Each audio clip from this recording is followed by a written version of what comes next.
Palembang kemarin banyak dikatoin. Usai pra-peradilan ditolak, tersangka kasus dugaan pelanggaran perlindungan konsumen terkait produk dan layanan kecantikan, sekaligus influencer Richard Lee kembali diperiksa Polda Metro Jaya. Richard Lee mengaku semua produk kecantikan yang dijual kepada konsumen sudah sesuai prosedur.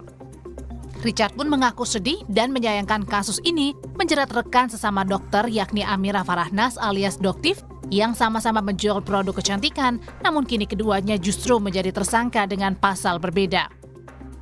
Semua produk yang saya jual legal dan BPOM dan diproduksi sesuai dengan ketentuan yang berlaku.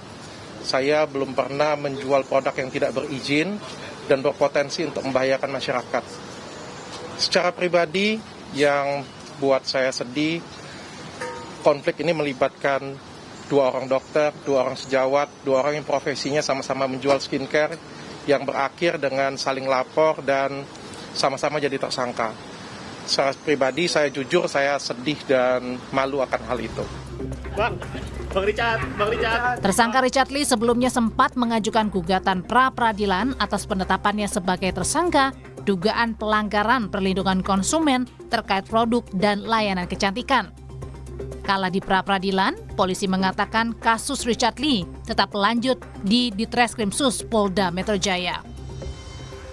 Bahwa ditolak, ya kami sampaikan gugatan pra-peradilan dari tersangka DRL ditolak sepenuhnya. Adapun langkah penyidik setelah menghormati putusan pra-peradilan ini, penyidik akan mengirimkan kembali minggu depan mengagendakan untuk pemanggilan tersangka DRL dalam proses lanjut menghadapi proses penyidikan yang ada di Ditreskrimsus Polda Metro Jaya. Kasus Richard Lee berawal dari laporan influencer Samira Farahnas atau dikenal dengan dokter detektif atau Doktif. Dalam laporannya, Richard Lee diduga melakukan pelanggaran perlindungan hak konsumen. Richard Lee selain sebagai pengusaha produk kecantikan, juga dikenal sebagai seorang kreator konten.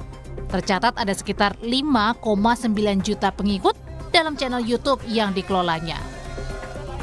Tim Liputan, Kompas TV.